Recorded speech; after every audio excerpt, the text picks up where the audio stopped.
What's up, everyone? Welcome back to the channel. My name's Matt. My wife and I do laser engraving full time. We also have another channel. It's called Matt and Sarah, and we just vlog about our lives. So we got farm animals and just a bunch of stuff on there. But anyways, today what I'm going to talk about is what to look for when you're looking to buy a used laser. So I have a list of stuff that I went through, and I figured I just helped a guy. Now this is the second time in the last 2 months I've helped someone find a used laser. And this guy, he's going to get a screaming deal. We're going to start with burn marks. So you have burn marks on the paint. You have wherever the exhaust system goes out, if it's an enclosed area, I would look where the exhaust goes out. Like on mine, you can see there's some burn marks. Even if you cleaned all that up, it's going to be discoloring in the paint. So you'll know exactly how much they were doing of, like engraving, you probably wouldn't have a ton of discoloring, but you would have a lot if you're doing a lot of cutting because of a lot more smoke. So, or I guess deep engraving would too, but that's one sure thing I would look for because it kind of gives you an estimate of how much they were doing to how much they were using on that laser tube. And you can ask them. Some lasers I think have a meter count or a count on the laser tube that you can ask. If I know, like my epilogue, I don't think it does. I've never been told it did, so I wouldn't even know where to find it. I don't think it does. I would do that and then ask the person if they could do, if there's too far to drive or whatever, or if you can't see it in person, have them make a video and just cut something for you. Because if they're cutting something, and let's say it's a 60-watt laser, well, you can cut 1/4 inch. So have them cut 1/4 inch and see what it looks like when it's done. You know, they should be able to do that for you. The other thing would be is belts. You can have them take the belt and flip it out so you can see it. And now you take a look at the belt, you can see if there's any wear or tear. Have them take a picture of that. The other thing is mirrors. This, to me, is a sure sign of how much they're running, I would say. Or if they're taking care of the machine. Have them take pictures of the first 3 sets of mirrors. The main head mirrors, and then the next 3 behind it. Because those are going to be hitting the smoke and being the most wear and tear, in my opinion. So I would check those, and you can see like if there's discoloring. I think on the one laser I'll show you, I'll have a picture, and you can see it's doesn't look the same, it doesn't look new, so you kind of get a judge on that too. And then look at the whole control panel and the buttons, because if there's a bunch of wear on the buttons, obviously it's also another indication that it's been used a lot, and you can go from that and judging, you know, you can kind of find out if the person is telling the truth or not by just looking at that kind of stuff. Now, as far as testing the laser tube itself, you need some tools for that, and then to trust someone, if you're not going to be there in person, I don't know, it's a hearsay in my opinion. But the other indication is you can also ask them to take pictures of, like I have a cut table for mine, and then you can take it out and there's a flat table.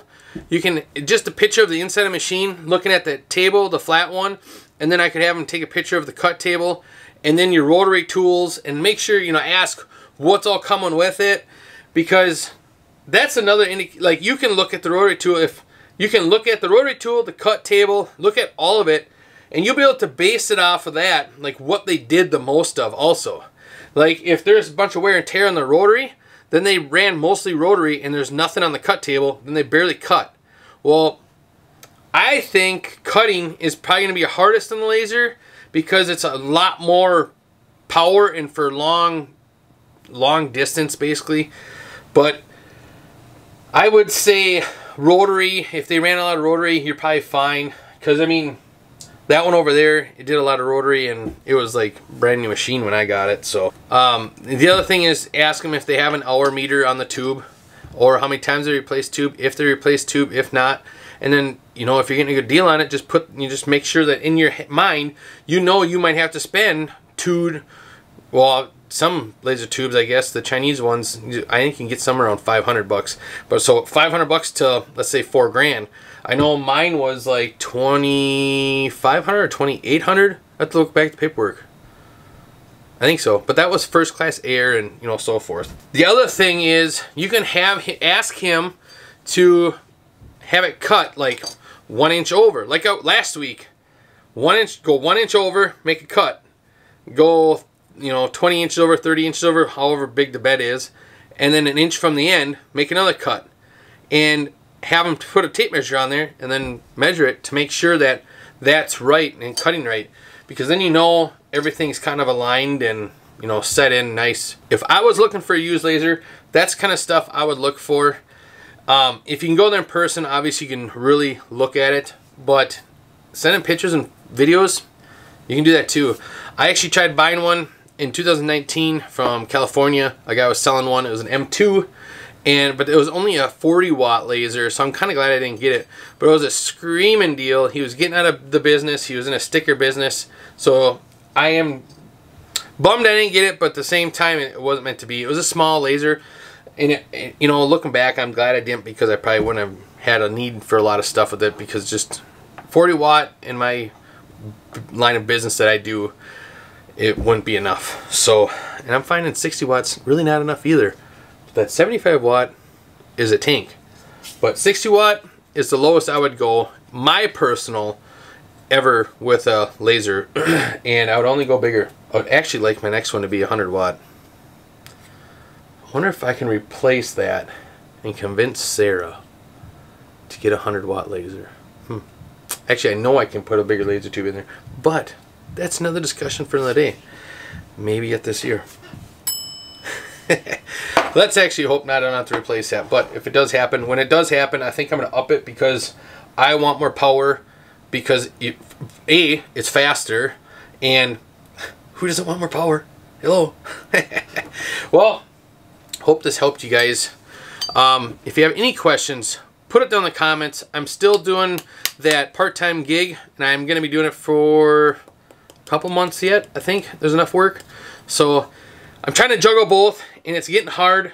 I was just telling Sara, it's getting hard to do these videos, to do this work, to family, and then, you know, leave to go to work. So I'm back in the shoes of how I know it feels. How I know your pain. I feel your pain. So if you have any ideas for another video, shoot in the comments, please. I'll whip it out and do another one. I'd like to get a couple ahead. I have a good idea for one next week.